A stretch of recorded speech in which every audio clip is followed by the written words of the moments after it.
Eh ben, écoute, Rouquin, j'ai pas aimé la musique Bon, ok, générique. générique. Salut Loulou, salut les canapéens, salut les canapéennes, salut tout le monde. Salut tout le monde, j'espère que vous allez bien. Bah écoute, moi ça va, nickel, et toi? Oh bah moi ça va, Bon, parfait. ça faisait longtemps qu'on s'était pas vu. Ouais, je vois avec cette petite voix enrouée, géniale, parfaite. C'est ça, c'est pour me J'adore. donner un style. Ouais, j'adore. Pas assez viril avant, tu vois. Prendre l'aplomb. J'adore. Bon, vous nous suivez depuis longtemps pour ceux qui viennent de Canapop, hein, qui nous suivent depuis le début. Mhm. Donc, pour ceux qui ne nous connaissent pas, on va réexpliquer rapidement ce que c'est. Canapop, c'est deux amis qui sont sur un canapé et Ouais. qui discutent de culture populaire en général. Mhm. C'est dans le but juste de donner des informations supplémentaires, de s'amuser et de partager nos intérêts. Ouais, de partager notre passion, nos coups de cœur, comme nos coups de gueule, Exact. de vous ouvrir aussi sur des pans de la culture et de la pop culture plus précisément que vous ne connaissez pas forcément.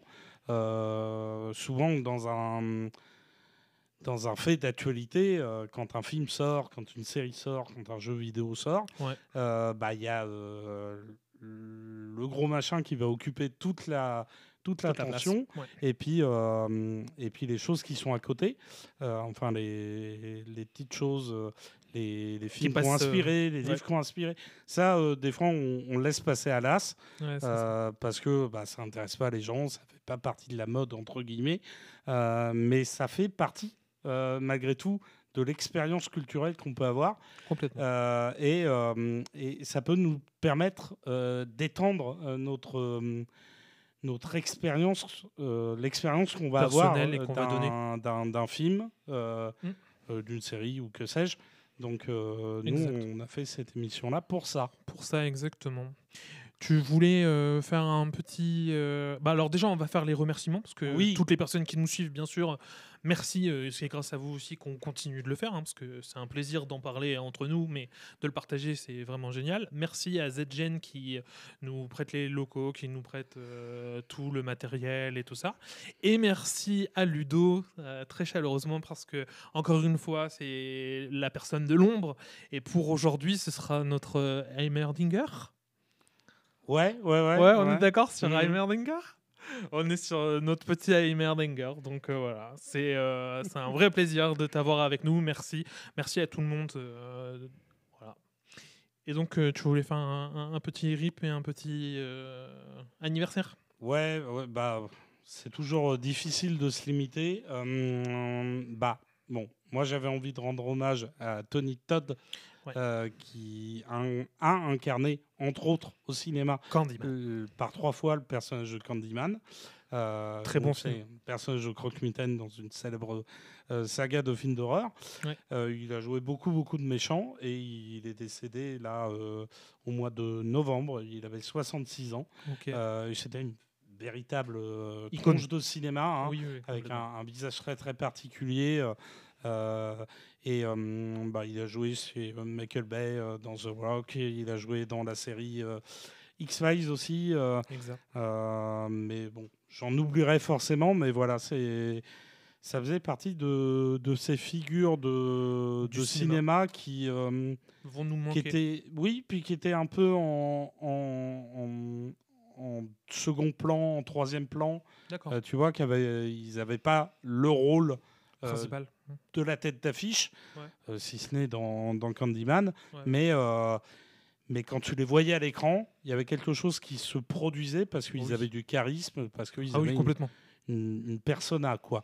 Exactement. Après, juste, mais en rentrant pas dans les détails, il y a eu aussi le décès de Quincy Jones, qui avait composé la musique du film La couleur pourpre de Steven Spielberg. Ok. Et c'était un super compositeur de musique qui a travaillé beaucoup avec Michael Jackson. Ok. Et après, au niveau des anniversaires, bah, de souhaiter un 51e printemps à Mos Def. Ok. C'est un rappeur D'accord. et un acteur de cinéma américain Ok.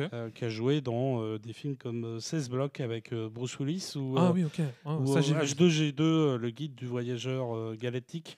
Incroyable, j'en ai parlé tout à l'heure, Voilà. c'était trop marrant. Et ça faisait partie, il fait partie de ces petites figures du cinéma, du Ok. 7e art, qui sont très très attachantes. En plus qu'il est musicien, quoi. Et oui, en plus qu'il est musicien et Donc 56e année. dont on n'entend plus trop parler. Non, 51. 51, Il est pardon. né en Ouais. 1973.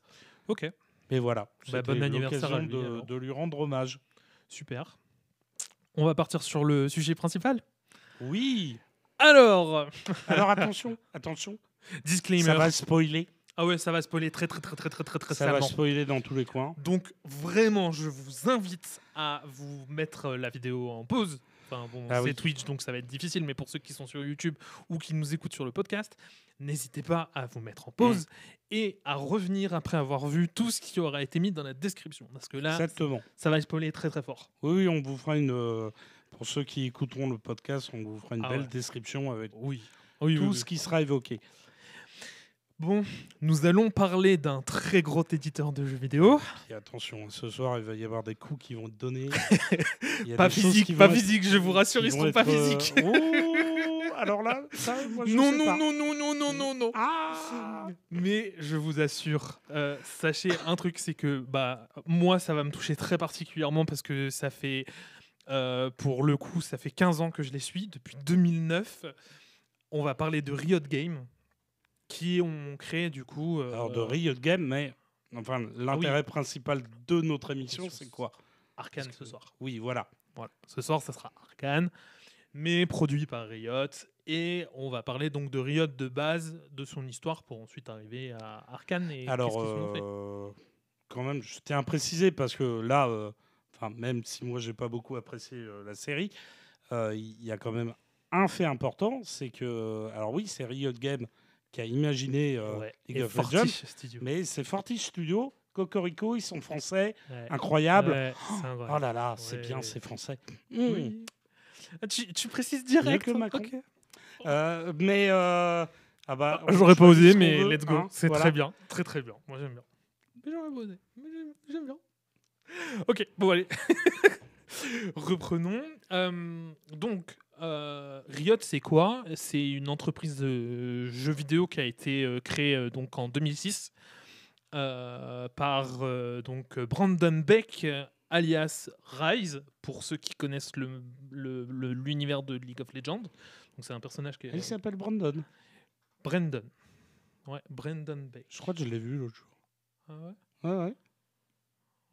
Je faisais des courses et. Ah ok, toi aussi tu l'as croisé Ouais. dans un supermarché. Ah, c'est ton pote du coup. Ouais. Et acheter des concombres. Ok. Et ensuite, on a le deuxième co-fondateur qui s'appelle Mark Merrill, qui est alias Tryndamere dans League of Legends. Donc, pour tous ceux qui connaissent League of Legends, vous savez déjà de quel personnage on parle. Et c'est pour ça qu'ils sont super forts. Donc en 2006, ils décident de fonder Riot et ce qui est intéressant à savoir, c'est que c'est des personnes qui viennent d'un autre monde du jeu vidéo, qui viennent notamment de Blizzard. Et Blizzard, à cette époque-là, c'est, je pense, les plus gros jeux du moment, hein, avec World of Warcraft. Donc World of Warcraft, c'est un MMORPG. Donc MMORPG, c'est Multi-Massive Online Role Player Gamer. Donc ça veut dire que vous incarnez un personnage et que ce personnage que vous incarnez, vous allez le faire évoluer tout au long de son histoire avec des quêtes et tout le tralala. Vous allez jouer aussi avec énormément d'autres joueurs sur le même serveur. Tu savais qu'à une époque, il y avait un présentateur télé, il avait dit un Meuporg. Non. À quelques lettres près, Meuporg. ce sera quelque chose qu'il faudra jamais citer ici pour éviter d'être ban, hein, mais à quelques lettres près. Hein. Mais voilà, du coup, dans l'idée, c'est plutôt rigolo de voir que les gens qui étaient sur World of Warcraft, chez Blizzard, ont décidé de partir de leur côté et de créer quelque chose. Et ils ont créé League of Legends, qui est sorti de Warcraft 3, qui est un autre style de jeu, parce que lui, c'est un STR, donc c'est-à-dire qu'on joue de la stratégie en temps réel. Ça veut dire que, en gros, pour ceux qui connaissent pas trop, vous prenez des personnages que vous allez contrôler rapidement, créer une base et faire en sorte que votre base soit la plus forte et un peu comme Civilisation pour ceux qui connaissent ou Starcraft. Voilà. D'accord. Je donne des petits exemples comme ça. Mais voilà. Et donc, Warcraft 3, à cette époque-là, a plusieurs modes en ligne qui sont jouables. Et il y en a un qui va être créé qui va ressembler beaucoup à League of Legends. Vous jouez juste un champion et vous vous combattez dans une arène les uns contre les autres. Et donc, ils vont créer en 2009 League of Legends.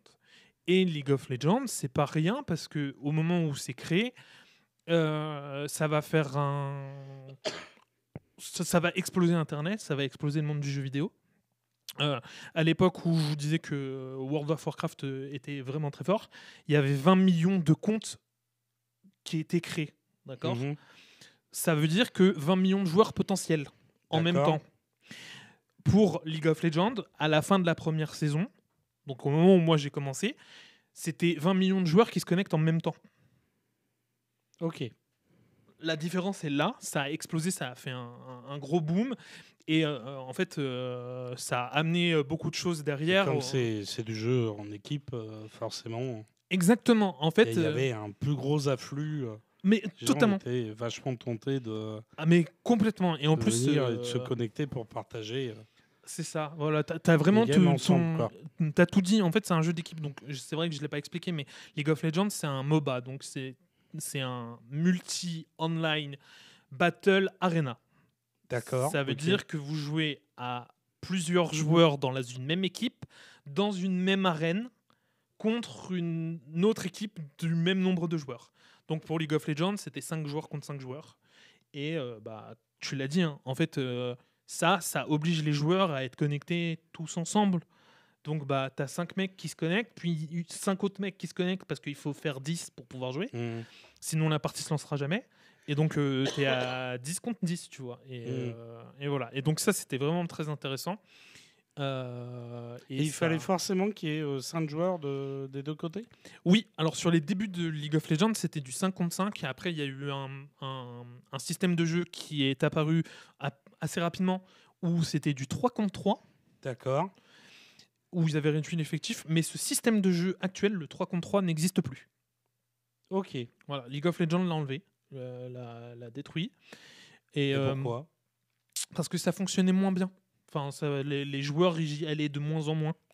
Donc, pour compléter les parties pour les joueurs qui devaient jouer, en gros, c'était des compléments avec l'ordinateur. Sauf que l'ordinateur qui était utilisé, l'IA qui était utilisée pour jouer... Elle était défectueuse ? Pas défectueuse, mais pas au niveau d'un joueur, tu vois. Et donc, ok. Donc, pour les débutants, c'était très bien, on va dire. Ouais. Mais pour les joueurs qui étaient un peu plus confirmés et qui se disaient le 3 contre 3, c'est des parties beaucoup plus rapides. Parce qu'il faut savoir que les parties de League of Legends de 5 contre 5, ça dure entre 30 et 45 minutes, la partie. Ma plus grande partie, elle a duré 2h30.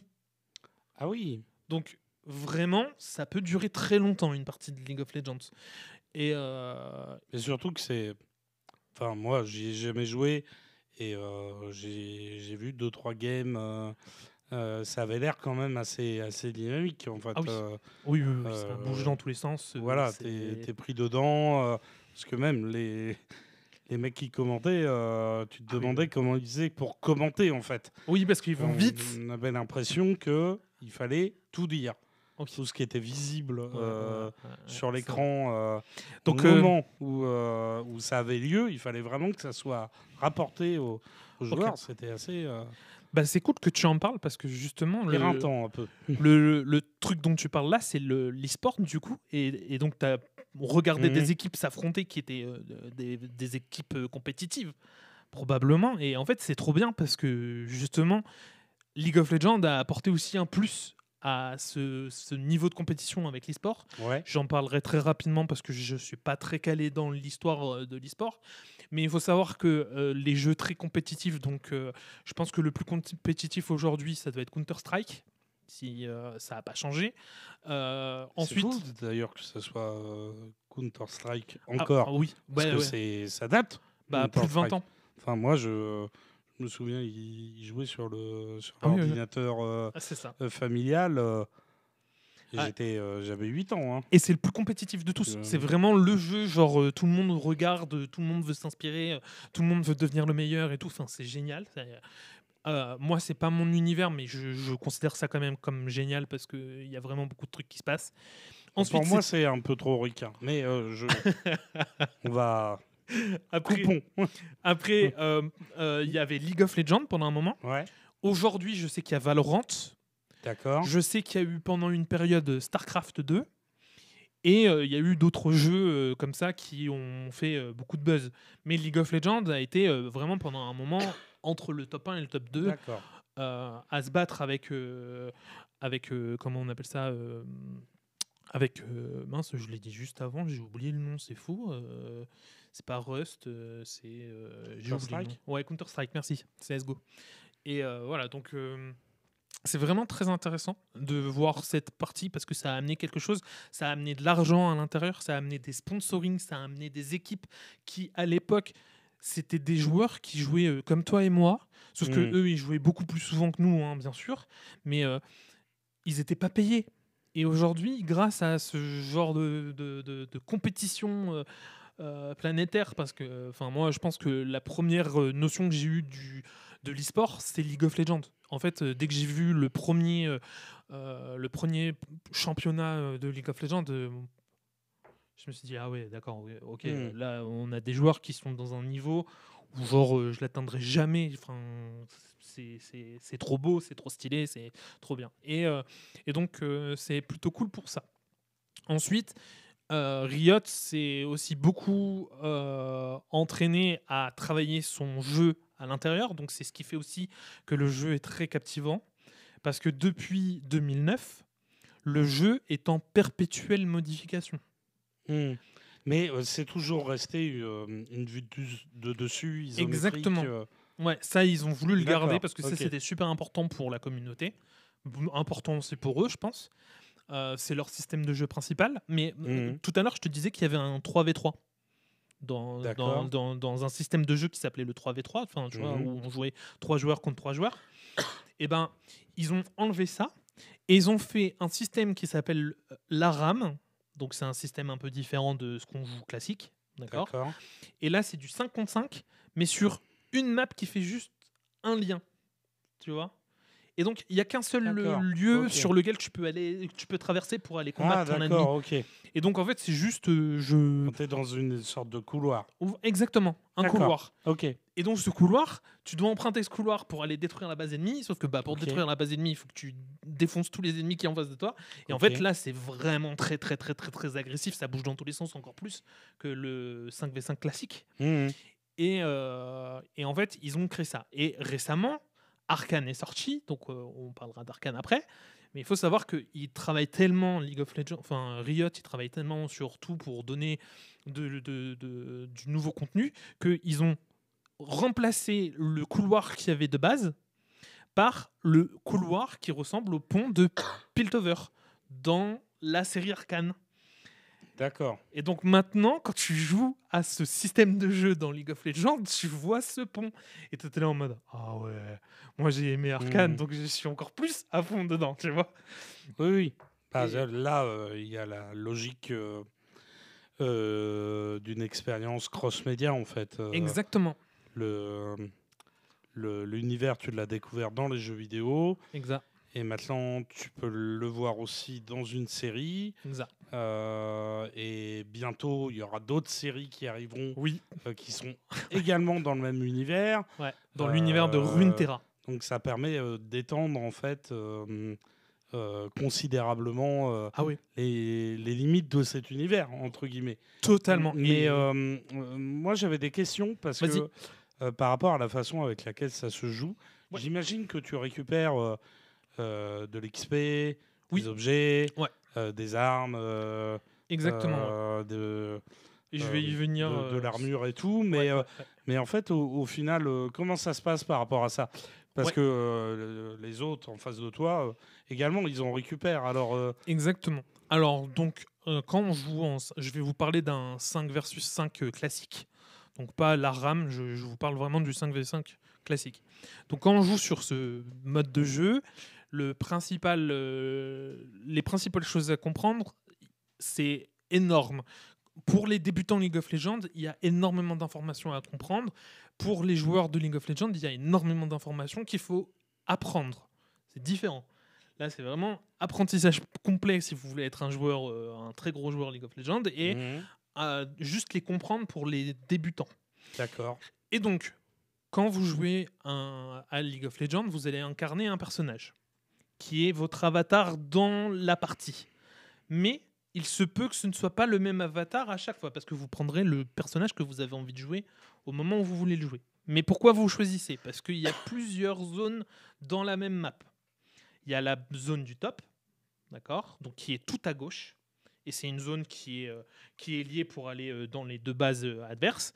Et donc sur ce top, il n'y aura qu'un seul joueur qui va y jouer, mais vous serez sur la même map. Hein. Donc imaginez que toute votre équipe est répartie sur la carte pour que vous puissiez avoir tous les points stratégiques ensemble. Okay. Et donc il y a une personne qui va être au top, donc la ligne de droite, qui va jouer tout seul contre un adversaire qui jouera tout seul. Il y a un mec qui va jouer au milieu. D'accord. Pareil, l'adversaire va jouer au milieu aussi. Et ensuite, il y aura deux personnes qui seront au bot, qui seront sur toute la ligne de... Alors du coup, je me suis trompé, c'est ligne de gauche, le top, ligne de droite, le bot. D'accord. Et quand vous êtes au bot, vous jouez à deux. Vous jouez avec un support et un ADC. L'ADC doit faire plus de dégâts. Enfin, je ne vais pas rentrer dans tous les gros détails, mais en fait, il faut savoir quel poste on va jouer pour choisir son champion. C'est vraiment du jeu en équipe, donc il y a vraiment une logique de stratégie avec chacun à son rôle. Exactement. Il y en a qui peuvent, j'imagine... redonner des points de vie aux autres. Il peut y avoir du healer, il peut y avoir sont plus là peut-être pour défendre et soutenir. Tout à fait, et soutenir la personne qui fera le plus de dégâts. Et je vous ai dit, il y a 5 personnes dans une équipe. Là, je vous en ai donné 4 rôles. Il y a le cinquième, qui est le jungler. Donc le jungler, en fait, c'est très simple. Il se balade dans la forêt de toute la carte. Donc lui, il peut très bien t'arriver dessus et t'es au top. Ouais. Okay, il peut venir t'aider au top contre l'autre. Mais il peut aussi venir aider le bot, il peut aussi venir aider le mid. Et il se balade dans la forêt tranquillement, tout seul. Voilà. D'accord. Alors après, quand je dis tranquillement, c'est pas rédhibitoire ou autre, hein, c'est pas péjoratif. C'est juste, il a la capacité, lui, de pouvoir circuler librement, plus facilement, on va dire, entre les lignes, même si il faut vraiment penser que tous les joueurs doivent passer de ligne en ligne pour pouvoir faire des décalages et créer des problèmes à l'équipe adverse. Voilà. Mais à savoir, League of Legends est un jeu génial. Ok, vraiment, moi, je suis vraiment très très fan. Mais il y a tellement de paramètres à prendre en compte que là, je vais vous en parler d'autres. Tu me parlais de gold, enfin de récupération d'argent, de tout ça pour créer son stuff. Alors pour créer son stuff, c'est avoir une armure, une épée et tout ça. Tu utilises des anglicismes alors que moi. Oui, non mais ouais, c'est ça. Non mais oui, mais en fait c'est parce que ça me fait rire, mais parce que c'est le langage de League of Legends, en fait, c'est pour ça. Oui, non, mais puis normal quoi. Et donc, du coup, pour récupérer les gold, vous allez devoir tuer votre ennemi, vous allez devoir tuer des petits ennemis qu'on appelle des sbires dans le jeu, vous allez devoir détruire des tourelles ou détruire des bâtiments adverses, ou tuer des monstres de la forêt. Donc pour le jungler, par exemple, il se balade dans la forêt, c'est pas que pour venir sur une lane, c'est aussi pour prendre des monstres qui vont lui donner des compétences particulières. Et dans ce format-là, on va avoir des monstres plus importants que d'autres. On va avoir un dragon qui va nous donner soit un changement de terrain, soit la possibilité de se déplacer plus vite ou des choses du genre. Et on va avoir un grand ver géant qu'on appelle le Nashor à l'intérieur du jeu. Et ce ver géant, en fait, quand vous le tuez, ça donne un maximum de dégâts supplémentaires à vos personnages. Ça leur donne un maximum de vie supplémentaire. Ça leur donne pas mal de boosts intéressants. Mais donc, quand vous récupérez vos golds et que vous récupérez de l'expérience, vous montez de niveau dans le jeu. Mais à l'intérieur du jeu, vous pouvez monter qu'au maximum niveau 18. Ça, c'est le max que vous pouvez atteindre dans le jeu. En revanche, quand vous faites votre invocateur, donc vous faites autant de parties que vous voulez, vous allez gagner autant d'expérience que vous ferez de parties. Et là, vous pouvez monter jusqu'à des records de niveau. Hein. Genre, je crois, le plus haut que j'ai vu, ça doit être 2200, un truc comme ça. C'est énorme. Enfin, là, c'est vraiment des joueurs qui ont passé 3 ans de leur vie non-stop à jouer à League of Legends, mais répartis sur les 10 années, enfin les 15 années qu'on a là, tu vois. Et c'est vraiment des scores énormes. Bon, voilà. Et donc, quand vous arrivez dans votre base à vous, vous avez la possibilité d'acheter auprès d'une boutique des armements, de l'équipement. Et ça, c'est pareil, c'est quelque chose qu'il faut apprendre par cœur quand vous êtes des très bons joueurs. C'est-à-dire que si en face de moi, j'ai quelqu'un qui est plus tank, donc quelqu'un qui va être capable d'absorber le plus de dégâts, il faut que je fasse en sorte que je puisse lui faire rapidement détruire son armure pour que lui, il absorbe moins de dégâts, mais qu'il prenne tous mes dégâts le plus rapidement possible pour que je le tue. Tu vois. Oui, logique, et donc, il faut apprendre tous ces mécanismes. Et je vous assure, c'est un jeu génial parce qu'il y a énormément de choses. Mais il est toxique. Et il est toxique à cause des joueurs qui sont à côté. Parce que vous n'avez pas le droit à l'erreur dans League of Legends. Vous avez des joueurs qui jouent avec vous, qui sont malheureusement, on va dire, mieux cotés que vous, on va dire, dans League of Legends. D'accord ? Et qui ont joué depuis un moment, qui se sont arrêtés et qui vont revenir. Et quand ils reviennent, eux, ils ont déjà des connaissances du jeu que vous, les débutants, vous n'aurez pas.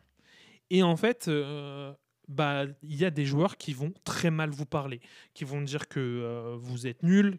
Il y a même des gros problèmes de racisme sur le jeu. Il y a des problèmes de sexisme aussi. Après, sur le jeu. Ça renvoie aux problématiques, on va dire, de façon générale, hein, Exactement. d'Internet et des réseaux sociaux sur Internet. Complètement. On peut globalement voir ça comme un réseau social. Ah oui, complètement, oui, parce que tu peux venir te connecter sur League of Legends et juste discuter avec tes potes qui sont connectés à League of Legends sans jouer. C'est pas un problème, donc tu peux très bien t'en servir de réseau social. Et en fait, ce qui est très fort avec Rio, c'est qu'ils ont trouvé... Alors, ils n'ont pas trouvé non plus le moyen ultime de réussir à régler tout ça. Mais si une personne a un comportement toxique envers vous ou envers votre équipe, vous pouvez très bien demander à ce qu'il soit banni à la fin de votre game. Ou même pendant la game. Là, je viens de le découvrir aujourd'hui, hein, c'est un truc de fou. Je viens de découvrir qu'on pouvait demander le ban pendant la game. Et en fait, vous recevrez un message de Riot qui peut être 2 heures plus tard ou 3 jours plus tard, qui vous dira merci de nous avoir signalé ce comportement parce que c'était pas la première fois. Donc on l'a banné. Ou c'était peut-être la première fois pour lui et là il a explosé et pas de bol et du coup il vient de prendre un avertissement. Et ça c'est des questions qui sont intéressantes parce que moi je voyais l'autre jour une vidéo où il discutait, j'étais pas du tout sur le e-sport, mais c'était plus tu vois les discours de certains youtubeurs. Et la question qui se posait aussi des fois, qui se pose parfois, c'est à savoir comment sont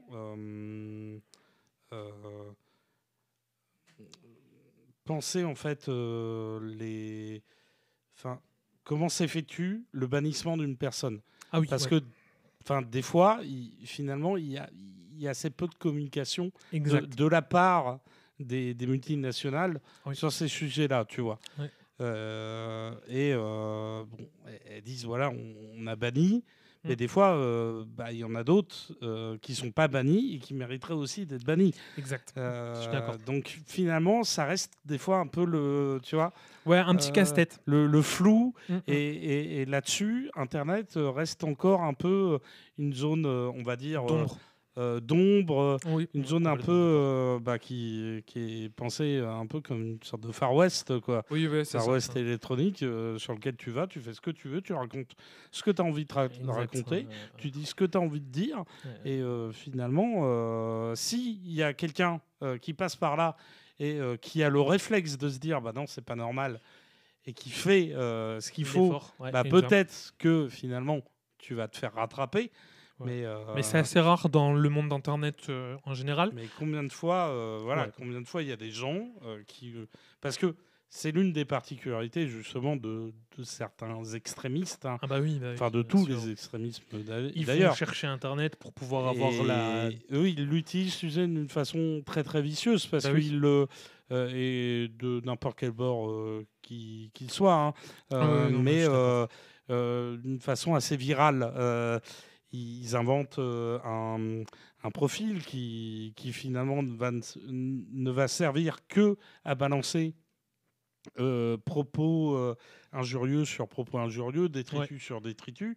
Et puis finalement, ce profil-là va se faire repérer et toc, le gars juste derrière ou la nana va en Mhm. refaire un peu similaire, Ouais, en, exact. en rebalançant, tu vois, à nouveau des choses.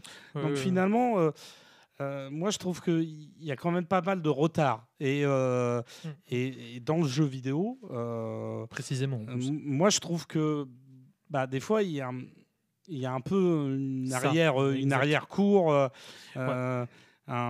tu vois, une salle derrière Ouais, non, mais je vois carrément la salle noire oui, que personne ne voit. euh, Alors, il faut savoir que pour Riot, dans mes souvenirs, quand ils ont commencé à mettre en place le bannissement, vraiment à mettre à contribution les utilisateurs pour faire le bannissement, mhm, ce qu'ils ont fait, c'est qu'ils ont été ultra transparents avec nous.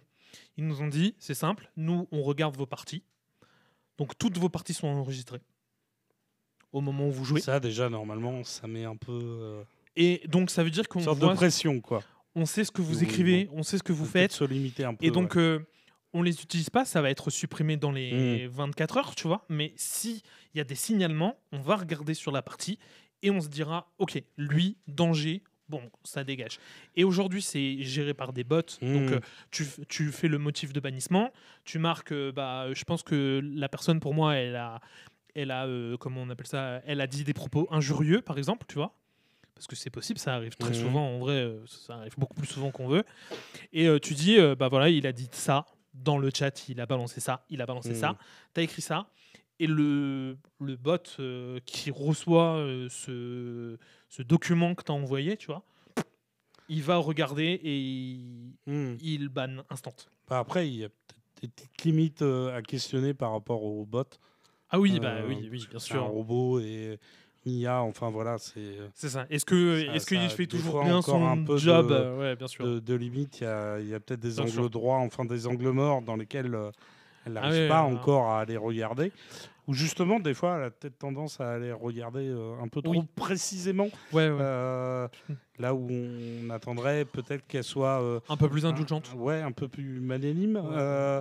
Mais après, Peut-être. le e-sport, enfin, c'est quand même, je crois, sur l'année 2023, hein, pour les Français, 11,7 millions De personnes streamers. Enfin, euh, de viewers. de Français fans, ouais.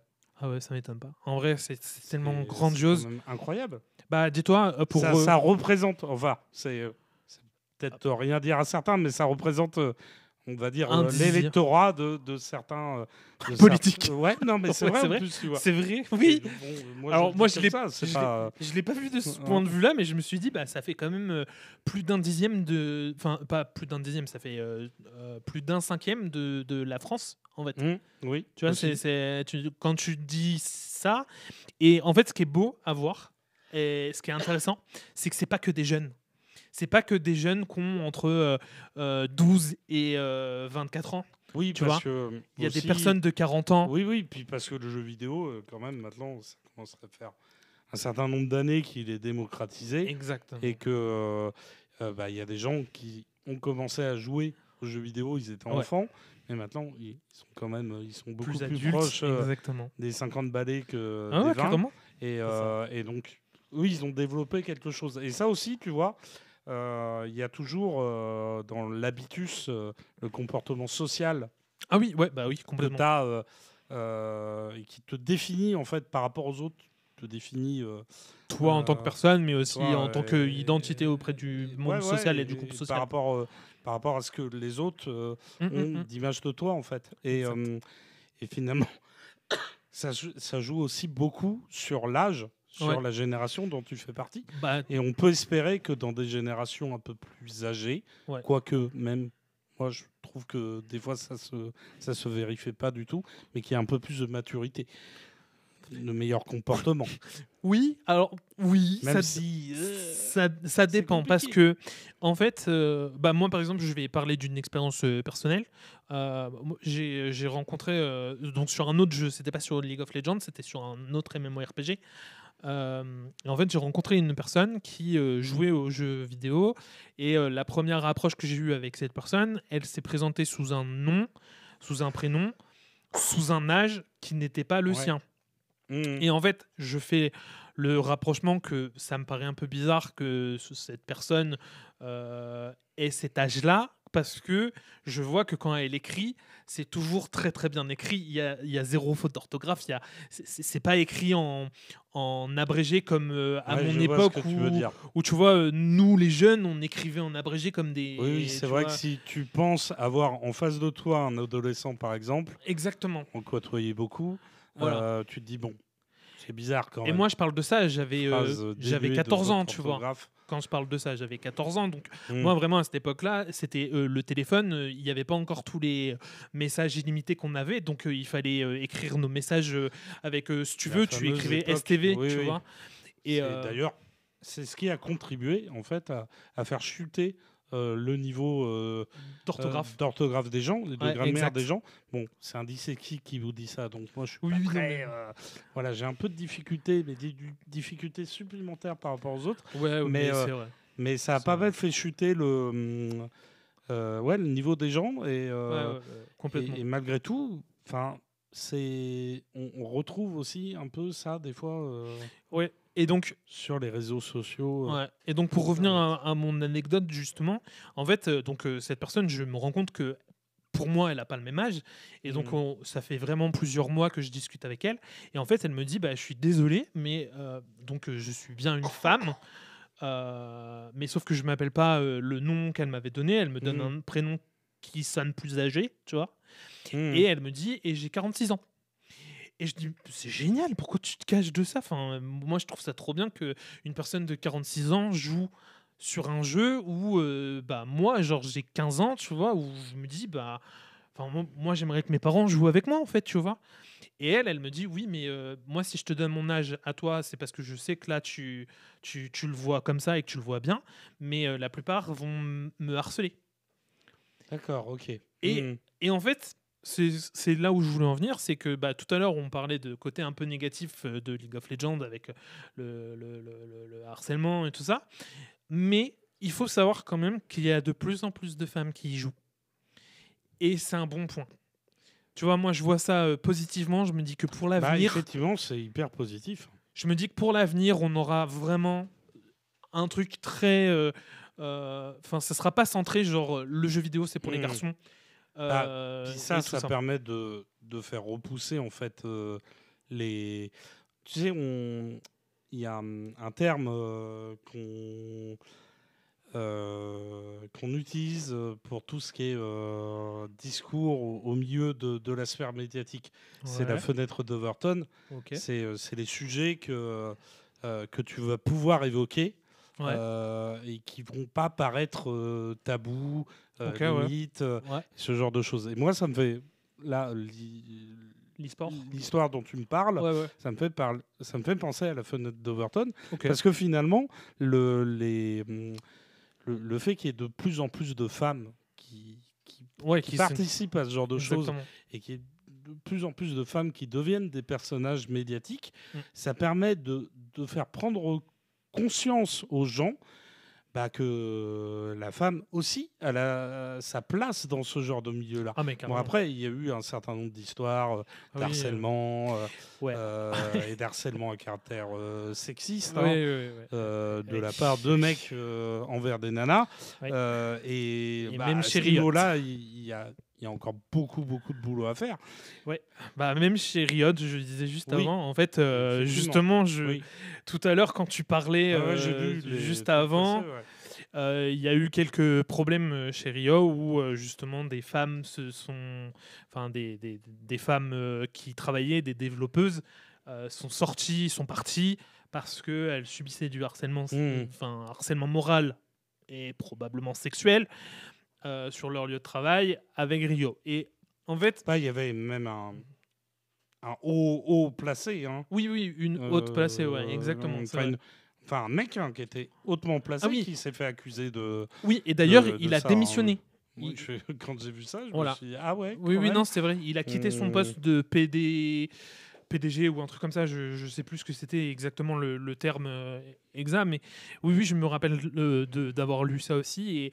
Et en fait, c'est un peu dommage de sentir que il y a ce genre de problème. Après, c'est très bien qu'il soit dénoncé parce qu'il faut que ça cesse. Il faut qu'on ait plus de trucs positifs et beaux dans ce monde, dans cet univers. Parce que ce que j'ai vu, moi, c'est quand même que Riot, ils ont créé plein d'autres trucs à côté. Ils ont créé des bandes dessinées en coopération avec Marvel pour faire de l'univers supplémentaire. Et ça, je trouve ça génial. Moi, après, je rajouterais quelque chose, mais sur l'aspect vidéoludique. Ok, ils ont créé des trucs supplémentaires sur du jeu vidéo. Ils ont créé le Teamfight Tactics, qui est un autre système de jeu encore. C'est du Battle Arena, mais cette fois-ci, vous prenez plusieurs champions et vous les jouez tous en même temps, mais vous les contrôlez pas vraiment. Enfin bref, c'est un peu particulier. Et ensuite, ils ont aussi fait un autre jeu qui s'appelle Valorant, qui n'a rien à voir avec l'histoire de Runeterra réellement, de ce que j'ai compris, mais c'est un FPS. Donc le FPS, c'est du first player shooter. Et très clairement, Valorant ressemble trait pour trait à CSGO. Hein. Avec l'idée qu'on a des pouvoirs supplémentaires dans Valorant. Voilà. D'accord. Mais ça y ressemble beaucoup. Et ils ont fait tout ça, puis ils sont arrivés à Arcane. Oui, alors moi, avant d'aller là-dessus, moi je voulais quand même dire que la place aussi de League of Legends dans la société, elle est aussi due à la crise du Covid. Évidemment, pas si loin de nous encore. Ouais, c'est vrai. 6 ans. Et qui a quand même presque 6 ans. permis de développer quelque chose là-dessus. Alors après, moi, j'ai regardé des petits débats entre streamers qui ont l'air de faire beaucoup de streams de jeux vidéo et tout, qui expliquaient que finalement, ça avait presque créé une sorte de bulle où c'est engouffré dedans à la fois du spectateur, mais de l'argent aussi. Ce qui a du coup créé un truc qui est monté. Et finalement, comme toutes les bulles, au bout d'un moment, ça finit par exploser, quoi. Et ce qui est marrant que tu parles de ça, c'est que justement, Riot, en 2018, va faire un partenaire avec BAMTech, qui est le créateur qui va permettre de faire du stream à très longue portée partout dans le monde, tu vois. Et ils vont avoir 300 millions pour League of Legends. Ouais, mais du coup, c'est génial ça. Juste pour du coup peut-être terminer là-dessus, parce que on en parle déjà depuis longtemps, mais il faut savoir que les 10 tournois d'e-sport ayant réuni le plus de spectateurs en simultané dépassent invariablement la barre des 3 millions de téléspectateurs. Par contre, sur Twitch, on enregistre 60 milliards de visionnages de stream pour League of Legends. Et 60 milliards, c'est énorme. Oui. Faut se rendre compte que c'est clairement hallucinant, quoi. C'est presque 10 fois la planète Terre. Ah oui, non, mais Tout le monde a regardé au moins 10 fois un stream c'est- de League of Legends. c'est vraiment dingo. Et sachant que je suis pas dedans. Mais c'est pour ça que C'est ça qui est fou. c'est pour ça que c'est un sujet d'autant plus passionnant, le e-sport, Ah oui, tout ce que ça génère dans la pop culture, parce que effectivement, tu le disais tout à l'heure, il y a besoin en fait qu'il y ait de plus en plus de belles choses qui arrivent dedans, mais il y a besoin aussi que on prenne conscience en fait que c'est pas un espace médiatique à part, c'est un espace médiatique à sa place comme les autres espaces médiatiques, et il faut qu'il soit régulé, il faut qu'il soit comment dire, judiciarisé. Je ne sais pas si on peut dire ça comme ça, mais pour essayer de mettre voilà, soit bien régulé, des bornes, des limites, pour que les gens ne partent pas en freestyle, et surtout que ça ne devienne pas le lieu commun. Je dirais des extrémistes, pour les appeler comme ça, tu vois, et pas viser plus loin. Pour éviter de dire que c'est des connards, mais oui. Non, désolé, pas de gros mots, mais là... Même sans aller, tu vois, dans la personnes vulgarité, j'aurais pu utiliser 14 milliards d'autres qualificatifs pour définir les gens à qui je pense. Mais c'était pour signifier, en fait, que... tu vois, le problème, c'est que si on ne prend pas conscience de ces choses-là, ça devient une sorte de pièce un peu noire à l'arrière de la société, un endroit où on va jamais s'intéresser parce qu'on se dit que c'est pas fait pour nous. Mais tu vois, moi, j'ai jamais joué à League of Legends. Là, forcé de constater, tu vois, qu'il y a des sujets qui me ramènent à ça. Ah oui, parce que forcément, quand toi tu me parles de harcèlement, c'est horrible, de discrimination, forcément tout de suite ça m'évoque des choses. Donc on doit se sentir concerné. Enfin voilà, c'était juste pour dire ça. Ok. Passons au sujet que nous attendions tous. Oh là là, mon Dieu. Arcane. Est-ce que tu as préparé tes gants de boxe? Non, parce que je t'ai dit que ce ne sera pas physique, là. Je veux que ce soit juste une joute verbale. Il faut que ce soit une joute verbale. Et vous noterez, chères personnes qui nous écoutent, notamment François, par exemple, j'ai encore ajouté un mot à mon vocabulaire, la joute verbale. Parce que la dernière fois, vous m'aviez un peu... La joute verbale. Et attention, il n'y aura que joute verbale, il n'y aura pas pugilat. Monsieur ramène sa science. Quoique, on aurait pu... Non mais oui, je suis d'accord, c'est vrai. Comment non, il ça, faut pas le monsieur faire. ramène sa science. Tu as mis pugilat. Alors que moi je m'étais joute, je voulais faire. Ah d'accord, ok, ça commence comme ça. Ok. Premier argument, monsieur. Non, déjà pour ceux qui ne connaissent pas Arcane, foncez aller voir Arcane. C'est pour moi personnellement, parce que on n'est pas sur le même critère. Pour moi et une bonne partie de la population, c'est un banger royal.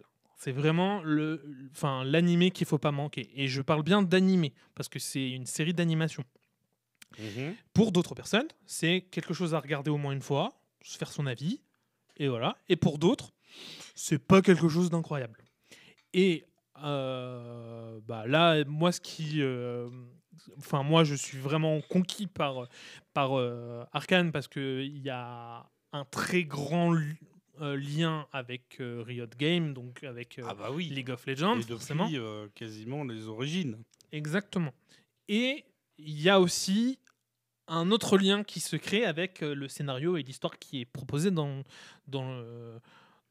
Arcane. Je te laisse du coup donner un peu de ce que tu penses de Arcane avant qu'on se lance. Moi, je dirais pas que j'ai détesté. Ouais. Parce que, pour être très très honnête, moi j'ai eu des moments où je me suis dit, tiens, la série me propose des choses, je me sens attaché, je me sens raccroché. Ouais. Moi, là où je suis un peu, on va dire... moins hype, un peu étourdi, c'est quand j'entends les gens dire c'est un banger. Parce que je me dis, oui, bon, d'accord, ok, très bien. Mais alors, on va peut-être se calmer parce qu'il y a peut-être des petites choses qui sont un peu qui coincent, quoi. Mais moi, je dirais quand même que, tu vois, déjà, il y a l'aspect visuel. Oui. Là, je veux dire, ça serait être clairement de mauvaise foi que de ne pas reconnaître justement que l'aspect visuel de cette série est absolument Exceptionnel. parfait, quoi. Enfin, je veux dire, Oui. bon, quoique parfait, c'est encore peut-être trop fort pour moi, mais enfin, c'est vraiment Non, mais c'est bien, tu l'as génialissime, quoi. dit, je suis content. Mais pour moi, c'est vraiment génialissime. Oui, c'est Tu vrai. vois, je, voilà, moi, mon avis, il est quand même Très très, mitigé. non, il est nuancé. Nuancé. Ok. Parce que encore une fois, moi, je me suis senti rattaché à certains moments par des choses. Ouais. J'aime beaucoup le développement des personnages. Ouais. Moi, ce qui m'a surpris, c'est que dans un premier temps, bah, j'ai regardé la série, je me suis dit, ah, c'est peut-être un peu cliché. Et puis en fait, l'épisode suivant ou la scène suivante, bah, il arrivait quelque chose au personnage que j'étais en train de suivre, et puis il y avait finalement un effet de renversement de la situation, de Ouais. renversement de la table, où on redécouvre en fait un personnage. On passe du personnage qui est victime à un personnage plus menaçant, plus Ah dominant dans l'histoire. Powder, Et par moi, exemple. j'ai trouvé ça, tu vois, ça m'a parlé. Ok. Et je trouve que ça va de pair en fait avec ce que la série essaye de montrer, essaye de raconter, parce que c'est une série qui a euh, clairement hein, des personnages homosexuels, des personnages issus de la diversité. Exact. Et c'est quand même super bien d'avoir été et c'est créer en fait quelque chose où les personnages ils n'ont pas qu'une face. Ouais. Où ils sont pas juste. Ils sont pas linéaires. Oui, voilà. Où ils représentent pas un seul versant d'une idée, d'une représentation, d'une caractéristique. Exact. Donc ça, moi, ça m'a Ils sont ça pas m'a plu, tu caricaturés. vois. Et pour revenir sur l'aspect visuel, parce que l'aspect visuel est quand même très fort, Oui. il faut savoir que pour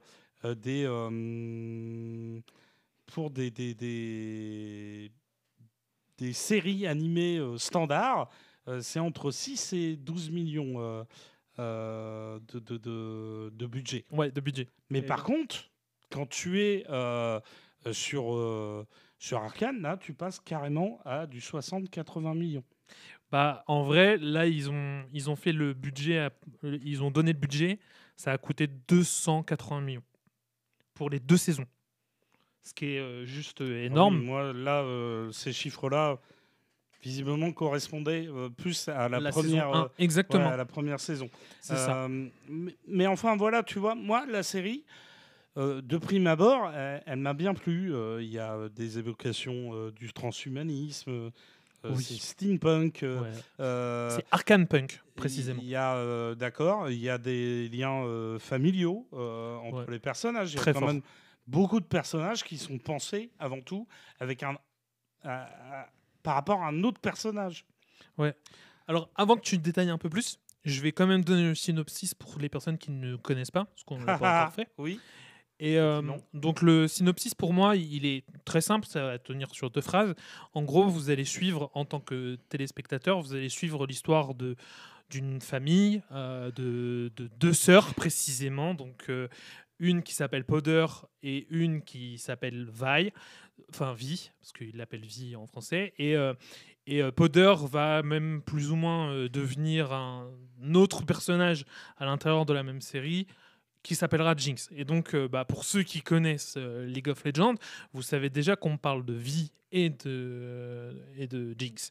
Et en fait, on va suivre leur histoire très, très touchante et très déchirante, parce que au final, les 2 sœurs vont se battre et vont avoir un problème familial très compliqué. Et voilà, donc toute l'histoire va tourner autour de ces 2 personnages centraux, mais il y a plein d'autres personnages qui s'y greffent et qui ajoutent des morceaux d'histoire supplémentaires qui sont toutes résolus à la fin de la saison 2.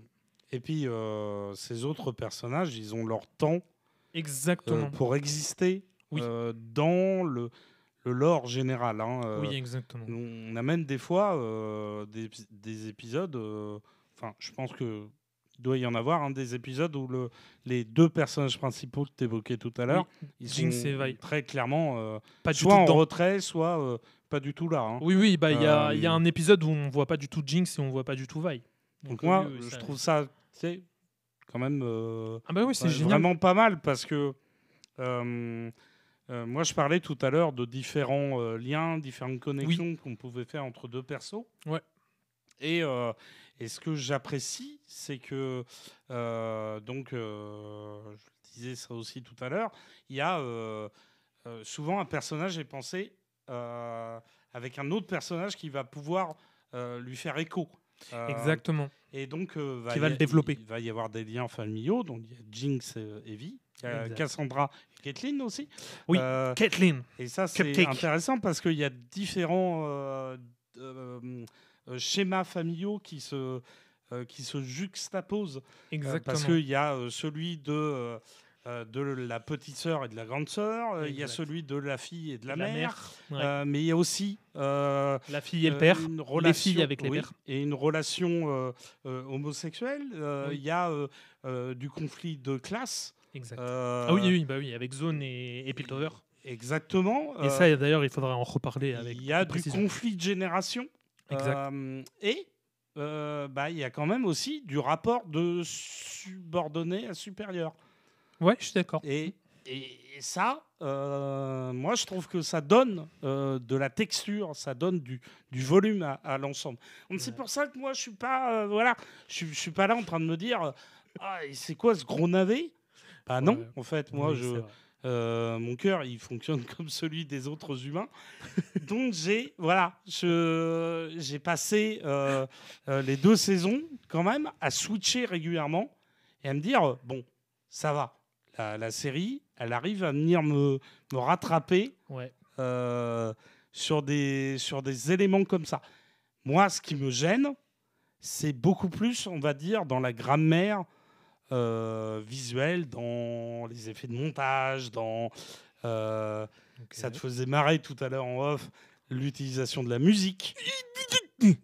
Et C'est pas moi, possible. pour moi, là-dessus... c'est presque moi le problème parce que pourquoi c'est moi le problème, parce que je pense que ça c'est quand même l'apanage de beaucoup de séries, de films, soit actuels, soit des 15-20 dernières années. Ouais. Et Dieu sait qu'il y en a certains que j'ai appréciés. Okay. Mais moi je sais que là pour le coup c'est quasiment subjectif en fait. Okay. Je vais pointer quelque chose qui est réel, mais finalement, moi, je l'aime pas. Mais qui t'a pas touché toi, en fait. C'est pas, voilà, moi, j'ai pas eu la corde sensible là-dessus. Ok. Et je vais essayer de rebondir là-dessus parce que là, moi, ça me touche vraiment particulièrement. La musique, justement, moi, pour le coup, c'est vraiment quelque chose qui m'a transcendé, qui m'a mis en émoi, qui vraiment j'étais au plus bas sur certaines musiques, puis j'étais au plus haut grâce à d'autres musiques. D'accord. Et en fait, ce qui est intéressant, c'est la révélation qu'il y a, enfin la corrélation qu'il y a entre la musique et les images dans beaucoup de passages de Arcane depuis la saison 1. Les musiques ont tout un rapport direct avec les images qu'on voit. D'accord. Et tellement important que il y a un passage dans la saison 2, donc là, je vous préviens, je spoil fort. Dans la saison 2, il y a un passage où Jinx va vouloir se faire exploser parce que elle doit casser le cycle. Et pour éviter de faire du mal à sa sœur et tout ça, elle préfère se suicider et elle va vouloir se faire exploser. Et à ce passage-là, il y a un autre personnage qui apparaît, qui s'appelle Echo, qu'on connaît déjà dans la série, et pour ceux qui jouent à League of Legends, vous connaissez aussi le personnage, qui a le pouvoir de remonter dans le temps. Et son pouvoir, c'est de remonter dans le temps 4 secondes en avance. Donc il va remonter dans le temps avant qu'elle se fasse exploser. Et la musique qui est défilée à ce moment-là s'appelle Westland, et il faudra bien marquer From Arcane si vous voulez l'écouter sur n'importe quel site de streaming de musique, parce que sinon il y a d'autres musiques Westland. Et donc cette musique s'appelle Westland. Et en fait, à un moment, dans la musique, elle est séparée en deux parties. La première partie te raconte il faut me laisser partir, je veux partir, je dois disparaître, en gros, de ta vie. Ok. Et la deuxième partie, c'est je ne veux pas partir, ne me laisse pas partir. Don't let me go. Et en fait, dans la partie où on voit Echo et Jinx, ce passage-là, en fait, on entend cette musique entièrement. Donc, on va entendre le dernier moment où Echo arrive à sauver Jinx. On entend Don't let me go. Donc, ne me laisse pas partir. Donc là, ça a une importance folle parce que la musique te prouve que voilà, Echo et Jinx, il y a un lien qui est méga fort. Et cette même musique va avoir lieu dans la fin de la saison 2. Donc, encore une fois, je spoil, hein, désolé, mais dans la fin de la saison 2, le moment où Jinx est tenue par Vi parce qu'elle a été projetée dans le vide et que Vi est en train d'essayer de la sauver alors qu'elle est tenue par Vander, son père, qui est enragé et tout. Enfin bref, c'est un bordel. Jinx, il y a la même musique et Jinx va lâcher la main. Vi va avoir la main qui glisse, donc il va devoir lâcher sa sœur. Et sa sœur va faire exploser le tout. Et au moment où ça se termine et que le passage se termine et que la musique s'arrête, c'est Let Me Go. Seulement Let Me Go. Et en fait, tu vois, moi je trouve que pour cette musique, par exemple, elle a un super gros rapport entre les deux passages qu'on voit dans l'animé, tu vois. Mais il y a une autre musique là qui fait un buzz monstrueux. Merci Stromae, merci Pomme d'avoir fait cette musique. C'est Ma meilleure ennemie, qui est dans un épisode où on va voir Jinx avec Powder. Mais d'ailleurs, bon, c'est peut-être mon côté un peu chauvin, hein. Mais moi, j'ai bien aimé quand ces chansons étaient en français. Ah oui, mais tout le monde a aimé cette musique, elle était incroyable. Je me suis dit, Et dis-toi que cette musique, c'est le top numéro 4 mondial sur Spotify. Elle a tout explosé. C'est la première fois que dans l'univers de la musique française, il y a dis donc, ma pauvre dame. Il y a une personne qui est arrivée en top 4. Et donc là, Stromae a réussi avec Pomme, parce qu'ils sont tous les deux. Donc à quel point League of Legends, Arcane a eu un effet fou. Mais donc cette musique, donc, qui est entièrement française, te parle donc de toi t'es la meilleure chose qui me soit arrivée, mais en même temps t'es la pire chose qui m'est arrivée. Enfin voilà, c'est très contradictoire, et c'est parce qu'en fait Echo et Jinx, mais en version Powder, donc en version gentille, sont amoureux dans un univers parallèle. Et ce passage est très beau, sachant que Echo va découvrir son pouvoir à ce moment-là dans le lore de Arcane. Il va le découvrir à ce moment-là, qui peut remonter dans le temps que de 4 secondes. Et là, l'intelligence de Riot et de Fortiche, c'est qu'ils vont faire cette musique plus ce passage graphique, ils vont le faire en 4 images secondes. 4 images secondes pour faire un effet de ralenti. Et en fait, c'est super important parce que tu sais que 4 images secondes, ça veut dire qu'il peut remonter dans le temps pour revivre tout cet instant. Et donc, c'est super important de savoir ça parce que du coup, ça amène à te dire, Riot, ils ont travaillé encore plus le moment. Ça te donne une imagerie où c'est un moment de kiff et de pur plaisir, alors que tu sais ce qui est en train de se passer à ce moment-là. Il n'est pas dans ses meilleurs moments pour Echo, vu que lui, il est arrivé dans un monde parallèle dont il voudrait repartir. Et en fait, il en profite au max. Et juste avant, Heimerdinger, donc notre cher Ludo, est là et il va lui dire « Tu viens de découvrir que tu avais 4 secondes, profite de chaque seconde de ta vie. » Et c'est juste avant. Et donc, tous les liens sont faits et la musique va avec. Le tempo de la musique va sur les 4 secondes. Et je trouve ça génial. Tu vois, tout est corrélé à chaque fois. Tu vois.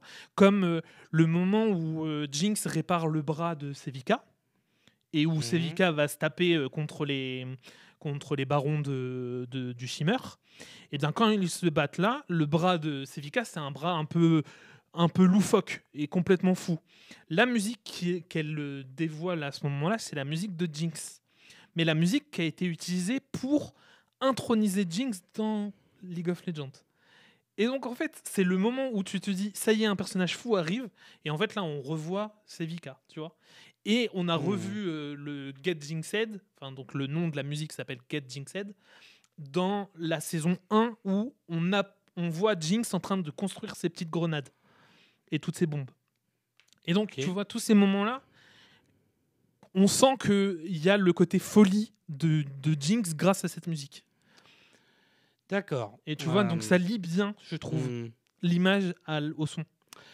Bah écoute, effectivement, la musique, elle prend de la place, elle prend beaucoup de place dans cette série-là. En même temps, il n'y a rien de, on va dire, de très saugrenu là-dedans, puisque déjà de base, moi je trouve qu'elle a un style très clipesque en fait, la série. Oui, complètement. Dès le début, même sans avoir entendu une chanson, une Ouais, musique, je suis d'accord. il y a quelque chose de très clipesque.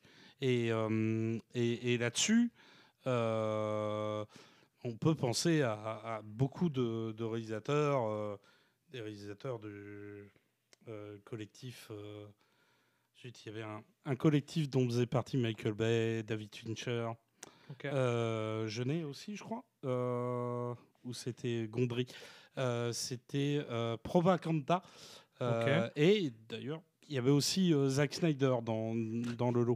Oh, ça couille ça faisait longtemps. Mais oui, enfin, lui, le malheureux, on est tout le temps en train de se moquer de lui. Il faudra peut-être un jour qu'on explique pourquoi. Oui, Parce que, oui, mais bon, les blagues, elles sont drôles, mais aussi quand on les comprend. Et je trouve...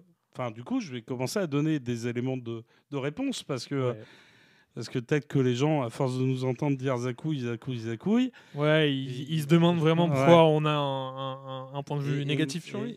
Et moi, enfin, pas si négatif que ça. Je pense que l'un des défauts de Zack Snyder, c'est aussi une force. Hein. C'est que quelque part, il est un peu comme Michael Bay. Il a des jouets, il a un énorme carton à jouer dans lequel il va extraire plein de figurines, plein de personnages très différents, et il va essayer de leur donner corps. Et souvent, la musique, d'ailleurs, plus que chez Michael Bay, la musique est la musique, on va dire, qui vient, tu sais, qui n'a pas forcément été composée pour le film, mais qui, lui, il l'utilise pour une séquence en particulier, pour habiller la séquence et tout. Et des chansons.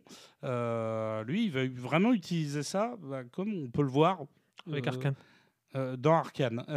Et moi, je trouve, si tu veux, que bon, la musique, je ne l'apprécie pas parce que on va dire que ça fait pas partie d'un style musical que j'apprécie. Mais au-delà de ça, pour moi, il y a la sensation qu'elle est un peu trop envahissante.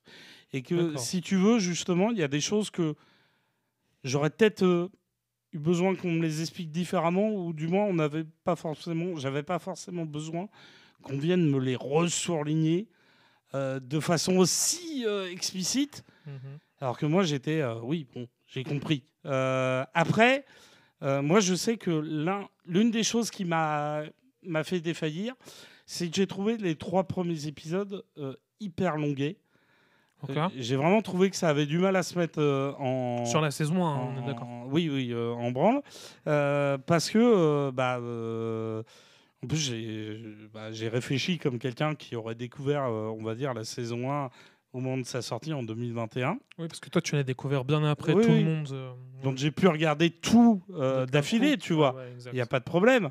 Mais moi, j'ai vraiment trouvé que les 3 premiers épisodes avaient du mal à se mettre en place. Où les enjeux étaient... c'était laborieux, quoi. Il fallait que ça vienne. Et à la fin du 3e épisode, là, il se passait enfin quelque chose. Il y avait cette espèce d'explosion. Ce que Joseph Campbell, dans Le Monomythe, dit, il parle d'appel de l'aventure. C'est le moment où le héros, on lui met devant les yeux quelque chose qui fait qu'il va devoir sortir de sa zone de confort. Et moi, c'est arrivé au bout de la fin du 3e épisode. Donc déjà, moi, j'étais un peu KO, je traînais un peu les pieds. Mais après, au-delà de ça, comme dans tout objet clipesque, il y a un côté vraiment très tape à l'œil qui, moi, je me suis dit, je dois être devenu un peu trop vieux pour la démarche, ou je dois vraiment être devenu un peu un vieux CON, pour pas dire les choses de façon hyper vulgaire et frontale. Mais ça m'a... Enfin, je suis resté sur le côté. Ok. Et combien de fois dans la série, je me suis dit, ah ben non, n'est pas me foutre une musique là maintenant, alors que moi, je suis dans l'action et que je suis en train de suivre les personnages et j'ai envie de les suivre, mais avec une sorte de finesse, d'élégance du montage, de la mise en scène. Et à certains moments, la série y arrive en plus. Je vois, je crois que c'est au début de la saison 2, ça doit être le deuxième ou le premier épisode, il y a une séquence d'attaque terroriste avec des gros monstres. Ouais. Et les personnages sont plongés dans le brouillard, il y a un Oui. tout petit peu un effet de film d'horreur. Mm. Et là, je me suis dit, waouh, là, oui, d'accord, ok, je ressens le truc. J'ai vu le dernier épisode là aujourd'hui. Et je me suis laissé prendre au jeu. Mais je me suis laissé prendre au jeu parce que, enfin, c'était la mise en scène, c'était le découpage, c'était ces trucs très fins de grammaire cinématographique, de grammaire visuelle, qui étaient là et qui étaient présents pour venir m'attraper. Et au final, où je suivais les personnages, et je les suivais tellement que quand un personnage finit par trahir ce qui est censé être son amoureuse, là je fais bah quoi, je te trouvais mignonne, t'avais l'air sympa, t'avais l'air gentil. Ah, et Cupcake. Mais le problème, c'est que moi je l'ai ça. Combien de fois dans la série, à certains moments, je me suis dit c'est bon. Lâchez-moi, lâchez-moi, j'ai envie de. Ok. J'ai envie de l'apprécier sans tes besoins de venir me fourrer la cuillère qui déborde, qui dégouline de chocolat, de crème, beaucoup trop sucré pour moi. Laisse-moi manger mon truc à la vitesse où j'ai envie de le manger, quoi. Ne m'écœure pas. Okay. Voilà, moi, ça fait partie des petits éléments. Après, il y a quelque chose de plus général, mais peut-être que tu veux réagir sur ce que je viens de... Alors, moi, sur la musique, j'ai dit tout ce que j'avais à dire parce que... j'ai dit tout ce que j'avais à dire sur la musique. Tu vois, en général, je suis plutôt heureux avec ce qu'ils m'ont proposé. Par contre, en termes d'effets graphiques, on en a parlé un petit peu tout à l'heure. Et en fait, ce que j'aime vraiment beaucoup avec eux, et tu en parlais aussi très bien, c'est que dans le monde de l'animation, il y a la plupart des gens qui connaissent un peu la production d'animation, ils savent que en une journée, des gros producteurs d'animés vont être capables de faire 9 à 12 images par jour. D'accord ? Et ben pour Riot et pour Fortiche Studio, donc merci à vous, hein, je tiens vraiment à le dire, bah, vous avez fait que 2 images par jour, 2 à 3 images par jour, parce qu'ils mettent énormément de travail sur le détail. Et le détail est hyper important parce que on voit que c'est de la peinture, tu vois. Enfin, l'aspect technique est très clairement. Il est au-dessus de tout. En termes d'animation, il n'y a pas beaucoup d'animés qui sont dans leur niveau. Même si on ne veut pas parler de niveau qualitatif, enfin, je veux dire, la série a un aspect tellement singulier en DA que tu peux pas, tu peux pas la comparer à autre chose.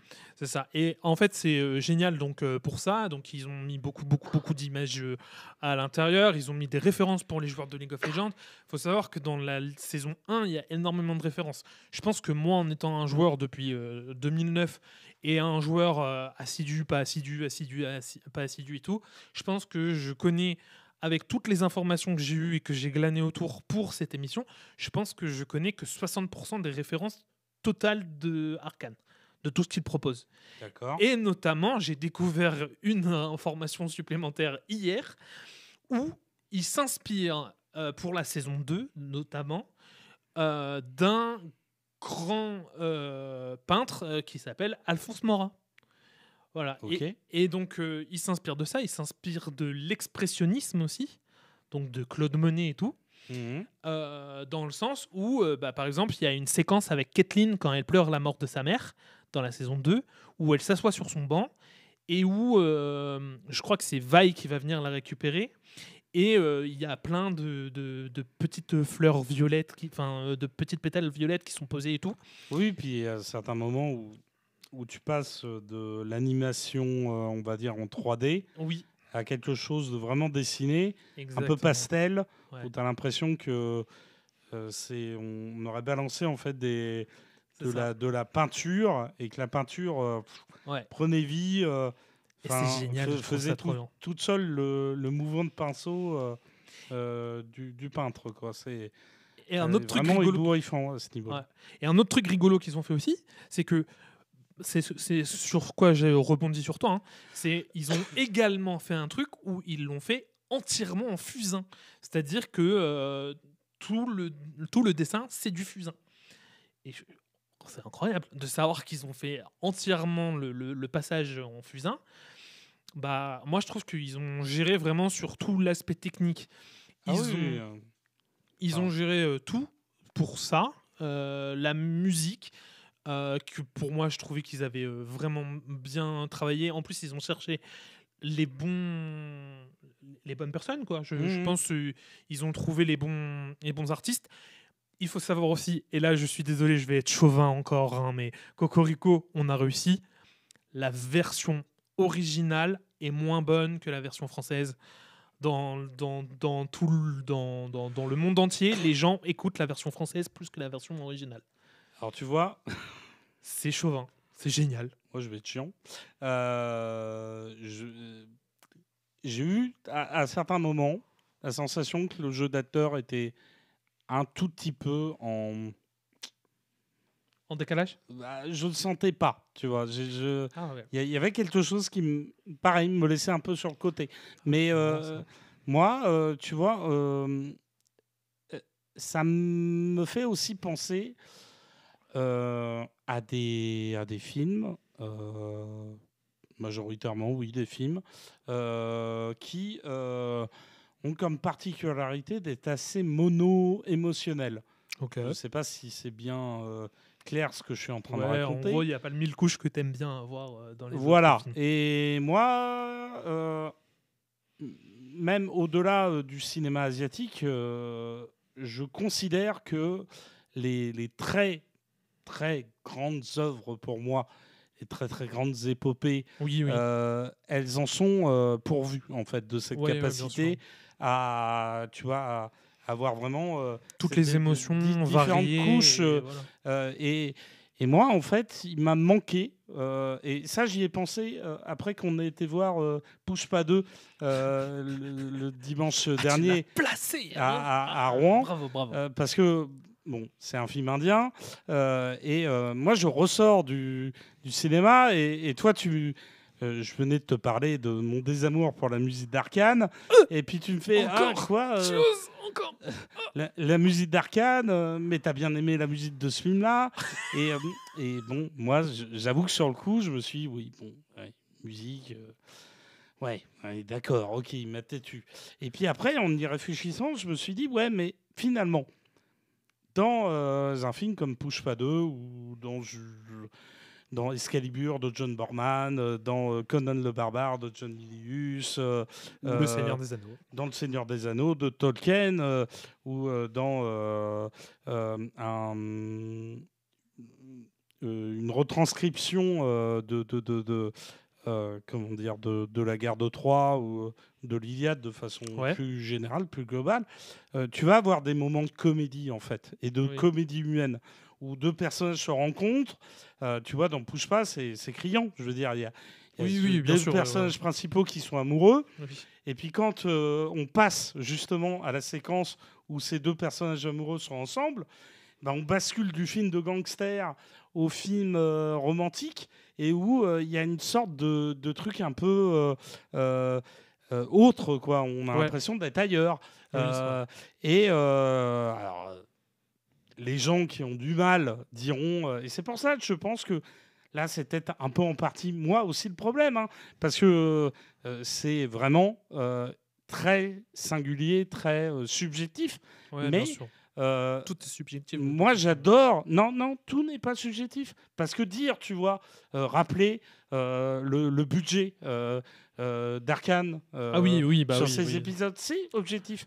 Mais Oui, tu oui, vois, bien sûr, dire ouais. moi, j'adhère pas à la musique, ça, c'est subjectif. Et en fait, le fait est que bah, c'est subjectif de, tu vois, d'avoir du mal avec quelque chose qui te dit bon, moi, je vais traiter mon histoire, mon récit, mon univers avec vraiment quelque chose de très. Il y aura une émotion. Et l'émotion, elle sera très sérieuse ou un peu Ouais. dramatique. Et en fait, moi, j'ai eu l'impression de regarder. Alors, des films de Zack Snyder Oui, ou du cinéma de Nolan ou du cinéma de Villeneuve, et qui sont des films qui, moi, me laissent toujours sur le côté.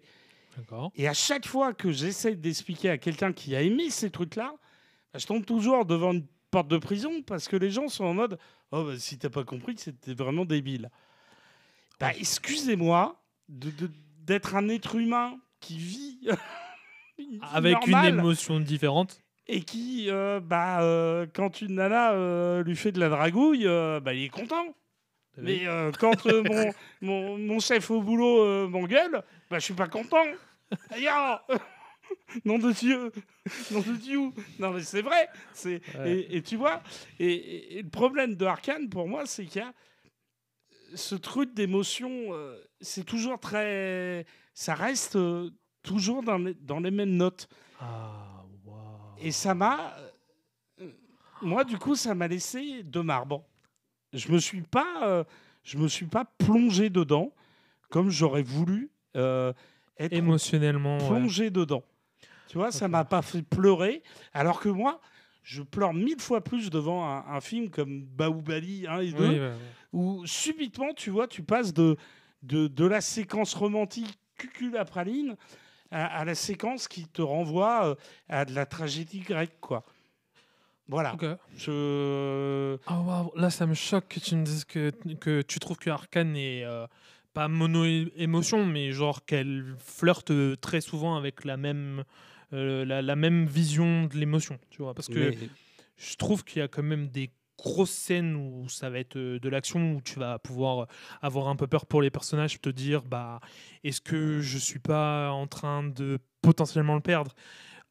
Comme par exemple je pense à la grosse bagarre de l'épisode 3 de la saison 1 ouais, mais justement avec pour Vander. moi, il y a toujours il y a toujours ce truc. Attention, scène d'action, ça va être dangereux. Ouais, après il y a des moments d'humour avec les avec les débiles du premier épisode.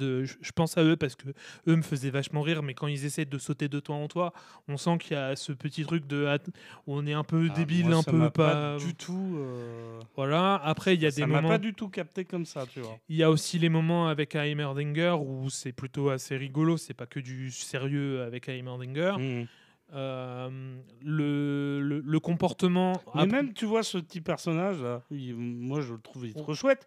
Dès Oui. que je l'ai vu, je me suis dit, c'est le maître Yoda de cet univers. Oui. Non, oui, oui, oui, Ça oui, m'a. oui, oui, oui, oui. Mais non. J'étais bloqué Eh oui. parce que moi, Maître Yoda, tu vois, pour moi, Maître Yoda, c'est aussi le petit personnage vert où tu sais pas encore que c'est Maître Yoda. Ouais. Et quand il a une interaction avec un petit robot casse-couille, et ben, il lui tape sur la caboche parce que Oui, c'est un oui, vieillard oui, oui, oui. un peu aigri, un solitaire, quoi. Bah, en vrai, ouais. Alors, bah, pour ceux qui connaissent Heimerdinger, c'était beaucoup plus facile de le voir comme il est là parce que c'est le personnage de la science dans l'univers de League of Legends.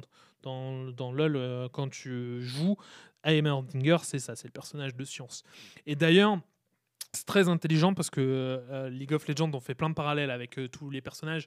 Et il faut savoir que dans LoL, on a eu des histoires. Et d'ailleurs, je pense que c'est pour ça que ça a amené Arcane et que ça a amené les bandes dessinées et tout. C'est parce qu'il y avait des histoires à chacun des personnages. Ils ont créé un univers, ils ont créé Runeterra et tout. Et donc, beaucoup de personnages ont été mis dedans. Donc, notamment Vander, qui est devenu Warwick, pour ceux qui connaissent League of Legends, donc c'est le loup-garou. Ensuite, on avait Singe, c'est pareil. On avait, comment il s'appelle je l'ai dit tout à l'heure, Victor. Et en fait, Victor, il faut savoir que le personnage de Victor ne ressemblait pas du tout à ça dans League of Legends. Très intéressant d'ailleurs, ce personnage. Ouais, oui, Victor, incroyable. Et en fait, le personnage en lui-même ne ressemblait pas du tout à ça. Ça ressemblait plutôt à une machine avec le bras mécanique qu'on voit à la fin qui tire des lasers. Mais ça, au début, c'était vraiment genre une armure mécanique. Enfin, c'était un humain dans une armure mécanique, tu vois. Et là, aujourd'hui, ils ont transformer tout ça pour que le Victor de Arcane soit dans League of Legends. Pour vous dire à quel point là, ils sont en train de tout rendre canon pour que l'univers s'étende et que donne quelque chose de plus grand, de mieux travaillé peut-être, même s'ils avaient très bien travaillé. Franchement, moi je le dis, ils avaient très très bien travaillé sur tous les personnages. Mais en fait, pour moi, je pense que ça c'était très bien. Tout ce qu'ils ont fait là, ils ont vraiment fait du très bon travail. Je donne juste au moins un petit truc négatif pour moi, parce qu'il faut quand même donner au moins une fois un négatif. Le côté négatif, c'est qu'ils ont fait que 2 saisons, et je vais m'expliquer pourquoi. Le budget des 300 millions qu'ils ont dépensé pour les 2 saisons, normalement, c'était pour 5 saisons initiales. Et étant donné que Fortiche Productions et Riot, c'était la première fois qu'ils travaillaient ensemble de cette manière-là pour faire un animé et tout, ils ont mis beaucoup de temps pour produire un épisode, puis un deuxième, puis un troisième et tout. Donc, vu le temps qu'ils mettaient, ils mettaient beaucoup plus d'argent et tout le tralala. À mon avis, ils ont dû faire beaucoup de retours en arrière de oh, putain, cette scène me plaît pas, voilà, il faut refaire et tout le tralala. Et donc, ils ont pas perdu de l'argent parce qu'au final c'est quelque chose de grandiose de ce qu'ils ont proposé, mais dans l'idée voilà, et donc ils ont raccourci, et moi je suis déçu parce que 2 saisons. Alors après je sais que maintenant il y a 3 autres gros projets qui vont sortir dans l'univers de Runeterra, mais je me dis, je suis un peu triste sachant que Netflix, le studio de distribution du coup, parce que c'est Netflix qui distribue le projet, et ben Netflix a donné que 3 millions pour pouvoir le distribuer. Ce qui n'est pas grand-chose sur les 280 millions qui ont été balancés. Hein. Voilà, vraiment, je me dis, ça a été assez court. Est-ce que tu veux ajouter quelque chose ou tu veux qu'on passe au... Moi, je voudrais juste te dire que pour moi, je pense que c'est quelque chose qui doit être regardé. Oui, complètement. Ne serait-ce que parce que ça, moi, je l'ai appris en commençant à m'intéresser à la série.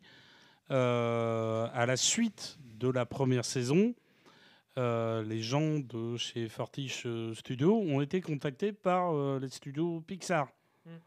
Alors je veux dire, tu vois, tu parlais tout à l'heure d'objectivité, de subjectivité. Ça pour moi c'est objectif. Quand des gens comme ça contactent d'autres personnes, voilà. Ah oui, là, non, mais ça là, se pose là. Il n'y a pas besoin de 10 milliards d'explications. Et ça fait peur d'ailleurs. Ça fait peur, oui et non, parce que ils reconnaissent quand même les capacités. Ah Après, oui. ça fait peur dans le sens où, comme à chaque fois qu'il y a des petits génies français, parce que, pas à se tromper, hein, dans le cinéma français, dans la télévision française, il y en a énormément. On a parlé, il y a de ça plusieurs mois, de cinéma d'horreur, de films d'action français. On en a beaucoup sous le capot. Pied. Mais le problème, c'est qu'en allant aux États-Unis, et notamment en se rapprochant de très très gros studios, maintenant Pixar, c'est plus tout seul. Hein. Ça appartient à Disney. Ça se fait beaucoup, comment dire, muselé par les intérêts des gros studios. Et on va pas rentrer dans la critique du capitalisme. Non. Mais ce sera pour un projet. Voilà, c'est ce vers quoi ça tend. Moi, là, maintenant, derrière, j'ai quand même envie de dire aux gens, si vous ne l'avez toujours pas regardé, foncez. Allez le regarder, c'est parce sur Netflix. Il y a déjà un aspect visuel qui est très très bien travaillé. Il y a des personnages qui savent se révéler surprenants. Complètement. Et il y a des séquences qui... dans le lot, sont quand même parlantes, sont quand même criantes, peuvent donner des frissons. Voilà, c'est quelque chose à voir. Je suis carrément d'accord. On passe aux recommandations ? Oui, bien sûr. T'en as une petite ? Moi, le problème, c'est que j'en avais 2. Ok.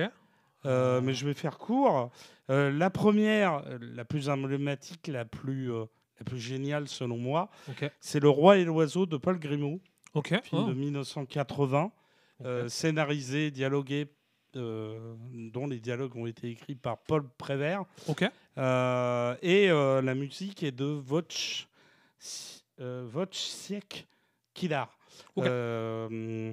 Et ça nous raconte l'histoire d'un roi qui est un tyran. Il a des problèmes avec un oiseau qui symbolise la liberté. Cet oiseau passe ses journées à se moquer de lui. Et le roi, en secret, il est amoureux d'une bergère. Mais la bergère, elle n'est pas amoureuse de lui parce qu'il est très moche. Il est un peu, Et puis c'est un qu'il peu un est. CON. Ouais, ouais, Et, il est enfin, tyran, voilà. quoi. Donc, Oui, bah oui, il a le problème de tous les dirigeants. voilà. Elle est amoureuse d'un ramoneur. Et en fait, le film est rempli, comme Arcane, de moments d'animation.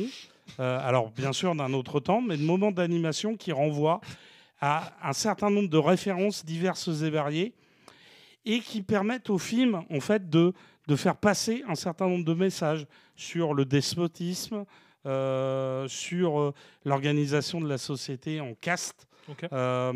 qui ne communiquent pas les unes avec les autres, Ok. Ah, ça, c'est sur cool, la ça. liberté, avec le personnage de l'oiseau, qui lui peut un peu tout se permettre Ok. et Ça, c'est cool. peut laisser libre cours à son esprit un peu fou, un peu délirant.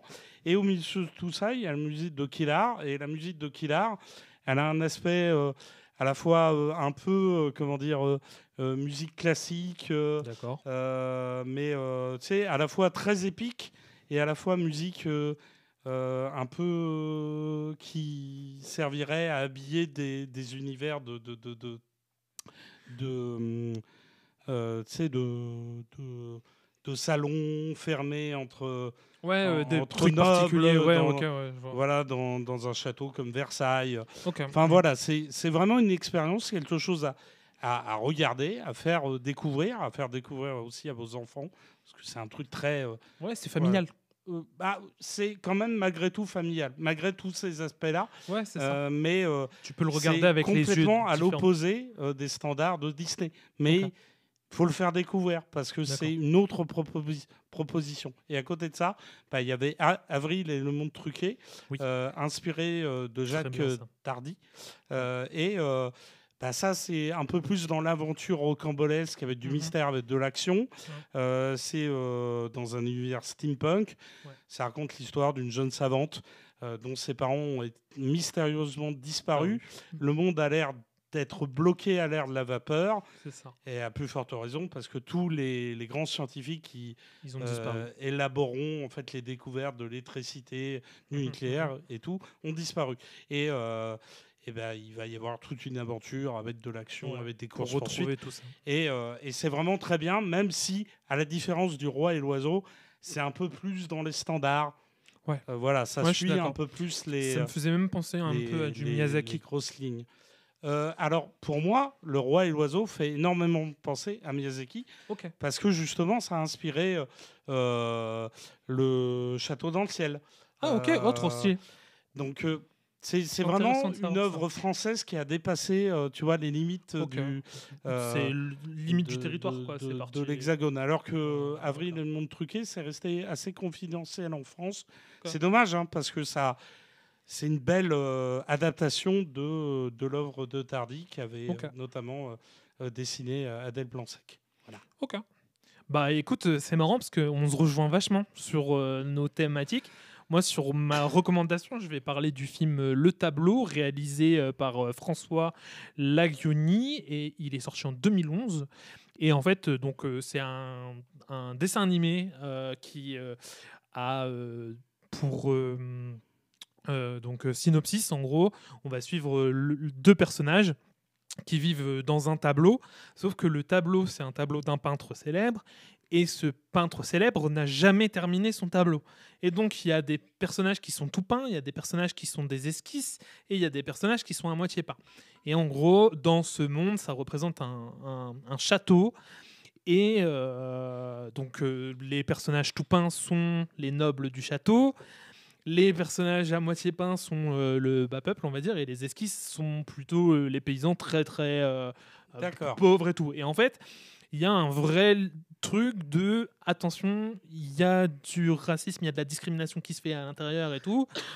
Et en fait, le film est fait aussi vraiment pour vous faire réfléchir, mais c'est fait sur un dessin animé avec un style un peu à la Arcane. Voilà. Moi, j'ai vraiment beaucoup aimé le style graphique proposé, donc voilà, je vous propose ça. Et puis, merci à tous. Merci de nous avoir écoutés. Écoutez, merci. En espérant que ma voix cassée n'était pas trop désagréable. Moi, j'ai aimé. Voilà. Ok. J'en ai le souffle coupé du coup. Merci à tout le monde. Bonne soirée, bonne journée. Je sais pas quand. Oui. Bonne route si Quand vous vous nous écoutez l'écoutez. pendant votre route. Voilà. Voilà. N'hésitez pas à vous abonner. Oui. sur Like, YouTube, subscribe et sur Facebook et follow. sur Insta, à commenter. À Parce partager. que ça permettra de faire monter un peu notre travail et Exactement. Et surtout, n'hésitez pas à de commenter. provoquer de la discussion parce que c'est ça qu'on voulait faire. Ouais. C'est Surtout la vraiment très discussion. important Commentez, pour nous. commentez Voilà. en masse. On répond. Tout à fait. Bisous de nous. Bisous de nous. À la prochaine. À la prochaine.